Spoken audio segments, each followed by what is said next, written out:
अस्सलाम वालेकुम नाजरीन, मैं हूं इकराम। 7 न्यूज़ में आपका खैर मकदम है। बेगमपेट एयरपोर्ट पर आज पुलिस अहदेदारों की जानिब से मॉक ड्रिल का एहतमाम किया गया। प्राइम मिनिस्टर मोदी की आमद के पेश नज़र किसी भी नाखुशगवार वाक़े की रोकथाम के लिए और बेहतर सिक्योरिटी के लिए इस ड्रिल का एहतमाम किया गया। पुलिस कमिश्नर श्रीनिवास राव ने एयरपोर्ट का भरपूर जायजा लेते हुए इत्मीनान की सांस ली है। మనకు ముందు తెలిసినట్టుగానే అక్కడ హెచ్ఎంఆర్ ఇనాగ్రేట్ చేసిన తర్వాత మళ్ళీ హెచ్ఎస్సిసి వెళ్ళి ఫర్దర్గా హెచ్ఎస్సిసిలో గ్లోబల్ సమ్మిట్ ఇనాగ్రేట్ చేస్తారు.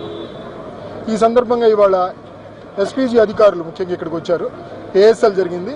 ఆ సందర్భంగా ఎయిర్పోర్ట్ అథారిటీస్ నుంచి తర్వాత ఎయిర్ ఇండియా అలాగే SPG city security wing intelligence security wing అలాగే మిగతా revenue department medical and health INPR అన్ని సంబంధిత శాఖల అధికారులు కూడా ఇక్కడికి చేరుకుని ఒక సమన్వయంగా పనిచేయడం కోసం కొన్ని నిర్ణయాలు తీసుకోవడం జరిగింది. చిన్న చిన్న ఇష్యూస్ ఉంటే వాటిని సార్ట్అవుట్ చేయడం జరిగింది. కేవలం 40-45 నిమిషాలు మాత్రమే ఇక్కడ కార్యక్రమం ఉన్నది. ప్రధానమంత్రి గారిది ఇక్కడ ఆల్రెడీ ఎన్యూమరేషన్ చేయడం జరిగింది. డీసీబీ గారి ఆధ్వర్యంలో డీటెయిల్డ్ ఎన్యూమరేషన్ జరిగింది. ఈ లొకాలిటీ ఎన్యూమరేషన్ అట్లాగే ఒక కార్డినెన్స్ సర్చ్ ఆపరేషన్ చేయడం జరిగింది. అంతేకాకుండా ఈ ఏవైతే సెక్యూర్ చేయాలో ఏరియాస్ వాటిని శానిటైజ్ చేసి వాటిని మా అధీనంలో తీసుకొని గార్డ్స్ వేయడం కూడా జరుగుతుంది. दोस्तों, अगर आपको हमारी न्यूज़ पसंद आ रही है तो लाइक कीजिए, शेयर कीजिए और सब्सक्राइब करना ना भूलें। 7 न्यूज़, आपकी आवाज़।